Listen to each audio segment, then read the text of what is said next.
Partai Komunis Indonesia atau PKI adalah sebuah partai berideologi komunisme yang pernah ada di Indonesia. Partai ini didirikan pada tahun 1914 oleh tokoh sosialis asal Belanda, yaitu Hendrikus Joseph Franciscus Maris Snevely. Pria dengan nama pendek Henk Snevely ini merupakan ketua Serikat Buruh Kereta Api Belanda. Snevely merupakan seorang propagandis berbakat dan penuh semangat. Dalam catatan sejarah, PKI menjadi salah satu partai tertua dan terbesar di Indonesia. Bahkan, keberadaan PKI saat itu menjadi partai yang diikuti banyak orang, mulai dari intelektual, buruh, hingga petani. Dalam masa ke masa, PKI terus berkembang.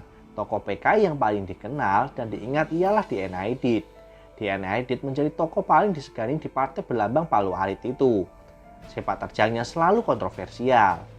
D.N. Aidit pula lah yang bertanggung jawab atas peristiwa G30S PKI, peristiwa yang menewaskan 6 jenderal Angkatan Darat Indonesia.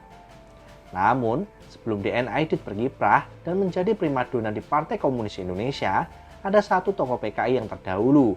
Jika dibandingkan dengan D.N. Aidit akan kalah jauh, yaitu Musso Manowar. Pria kelahiran Kediri ini merupakan seorang tokoh komunis Indonesia yang memimpin Partai Komunis Indonesia pada era 1920-an. Ia adalah pengikut Stalin setia dan anggota dari Internasional Komunis di Moskow. Sepak terjang Musso begitu panjang. Ia juga memimpin berbagai pemberontakan saat sebelum Indonesia merdeka. Pada bulan November 1926, terjadi beberapa pemberontakan PKI di beberapa kota, termasuk Batavia. Tetapi, pemberontakan itu dapat dipatahkan oleh penjajah Belanda.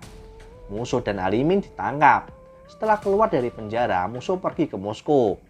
Tetapi, kembali ke Indonesia pada tahun 1935 untuk memaksakan barisan populer yang dipimpin oleh 7 anggota Kongres Komintern. Akan tetapi, ia dipaksa untuk meninggalkan Indonesia dan kembali ke Uni Soviet pada tahun 1936. Pada 11 Agustus 1948, Musso kembali ke Indonesia lewat Yogyakarta. Pada tanggal 5 September 1948, ia memberikan pidato yang menghancurkan agar Indonesia merapat kepada Uni Soviet. Pemberontakan terjadi di Madiun, Jawa Timur, ketika beberapa militan PKI menolak untuk dilucuti.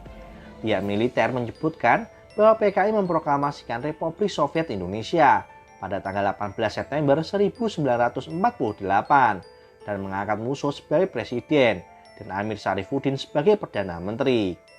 Akan tetapi, pemberontakan dapat dipadamkan oleh pihak militer. Pada tanggal 30 September 1948, Madiun direbut oleh TNI dari divisi Siliwangi. Ribuan kader partai terbunuh dan sejumlah 36.000 orang dipenjarakan. Tak hanya dari pihak PKI yang terbunuh, tapi juga ribuan warga sipil yang menjadi korban, terutama ulama dan santri dihabisi oleh Musso saat menduduki Madiun. Tak tanggung-tanggung, korban pembantaian PKI kala itu mencapai 1.920 orang. Padahal PKI hanya menduduki Madiun selama 13 hari saja, terhitung sejak tanggal 18 sampai 30 September 1948. Sedangkan Musso terbunuh pada tanggal 31 Oktober ketika rombongannya bertemu dengan pasukan TNI yang memburunya. Nah, itu tadi akhir perjalanan Musso pemimpin Partai Komunis Indonesia dalam catatan sejarah Indonesia. Sampai jumpa di next video. Jangan lupa like, komen, dan subscribe.